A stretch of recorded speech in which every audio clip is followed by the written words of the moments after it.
What's going on, everyone? So yesterday, the Los Angeles Lakers had two good things happen. One, we got the Spencer Dinwiddie debut. Two, the Lakers got the win against the Detroit Pistons, which moves them to 3 games over 500. They are still the 9th seed. They are still 3.5 games back of the 5 seed, but they're inching closer, which is really good. They are currently on a 2-game winning streak. They are 29-26 on the season, and they got a game today in which they will take on the Utah Jazz, which we definitely got to get a win. But we'll dive into that here in a moment. Touching on Spencer Dinwiddie real quick. I did do a full breakdown video. It's like 18 minutes long. I gave my grades and all that stuff. Talked about the good and the bad. That video is on As It Stands Lakers. Go check out the video on that channel. I know most of you, if not all of you, are subscribed to that channel as well. If you're not, go check that out. Again, As It Stands Lakers. Go check out all the details if you want the full breakdown of Spencer Dinwiddie. But to briefly touch on it, I loved what we saw from Spencer Dinwiddie. I thought everything you wanted to see from him, you got. Was it a perfect debut? Absolutely not. But you saw his ability to knock down threes, step backs. He was able to get to the basket, create and make plays for others. He had 7 assists. The defensive side of things, you saw him get great stops and have great movements. His athleticism, his size, his ability to finish through contact, getting an and one. That was his first bucket as a Laker, right? You saw all the good. Was it perfect? Again, no. No, he had 4 turnovers. Now, some of those were just miscommunications. One of them was he was fouled and they just didn't call it. Some of those shots that he missed were like bailout shots, so I'll kind of subtract those for him. But still, he had a couple shots that you got to knock down, right? Couple gambles on the defensive side that I'd like to see him not do. Again, you want the full breakdown of it, go check out the breakdown video.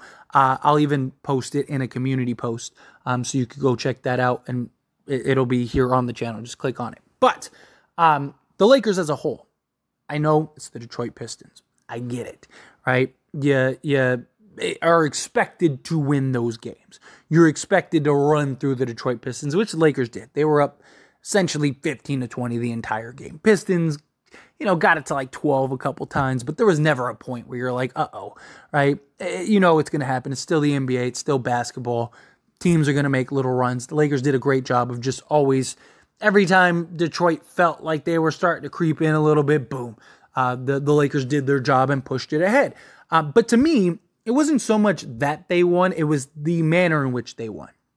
They played the right way, right? Sharing the basketball, moving the basketball. I mean, you had all 5 starters put up 15 or more points. You had a 6th guy in Christian Wood with 11 points. You had, Dinwiddie and Prince both just like a basket or 2 away from being in double figures. You had 32 assists, which I love to see. Turnovers, like to see them take care of the ball a little better. 15 turnovers as a whole. Also giving up the offensive rebounds. They give up 17 offensive boards to Detroit. Big issue as well. Got to do a better job in that regard. But Lakers shot the ball well. A lot of it was the ball movement, constant action. Ball wasn't sticking, right? You see, hey, I got a great look. Let me give that up for an even better look. That's the way I want to see guys play. I'd love to see the Lakers playing the right way. Because when you play the right way, you're going to win games. Say it every time. The Lakers, when they get more than 30 assists, they win. They win every time. Literally. Every time they have over 30 assists, they win the game. And because they usually have 6, 7 guys in double figures, everybody's playing well. And this was a game. I mean, you had Spencer Dinwiddie with 7 assists. You had LeBron James with 8 assists. Austin Reeves with 6 assists. D'Lo had 3. Rui had 2. Davis had 4. I mean, what more could you want? But Lakers now go take on the Utah Jazz on the road. They got the win at home. And you got to get this win, all right?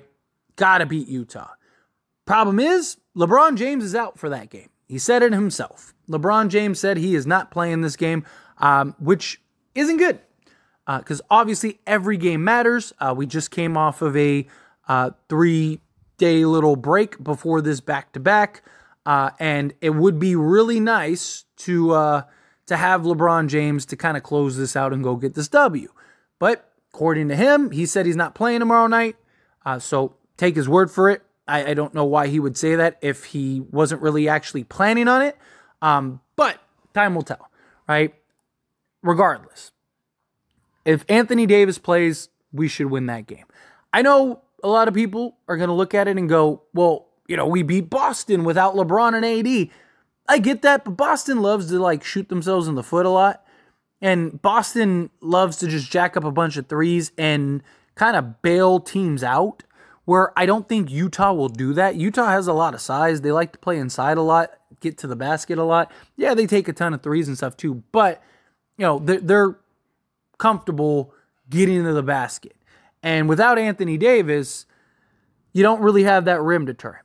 If the Lakers have Anthony Davis, I fully expect the Lakers to win. And you got to get this win. You can't afford it, because you close out this game, right? And you do your job and you handle business against the Utah Jazz. Then now you're 4 games over 500. You have an 8-day vacation. I know LeBron James and Anthony Davis are in the All-Star game, but it's not the All-Star game that it was in the early 90s and 2000s, where it was like a Game 7 of the NBA Finals. No, now in today's thing, it's more of a fun pickup scrimmage game that's just pure entertainment than it is a game where guys are actively trying to kill each other out there, right? It's more fun and just a gimmick more than it is like a real intense game. But you get 8 days off, and then you have 5 more games to kind of close out this month, and all 5 of those are extremely winnable games, right? Don't get me wrong, they have some tough games, right? The Warriors have been extremely hot lately. They're a team that can absolutely light it up and beat you, without a doubt. And you're playing them in Golden State, but we've beaten them very handily, and they struggle with our size, and it's a very winnable game. But even beyond the Warriors, you still have the Spurs. Then you have the Phoenix Suns, who, again, we've beaten 3 out of 4 times. Then you have the Clippers, who we've beaten 2 out of 3 times. And then you have the Wizards, who should be a win, right? You got to at least win 3.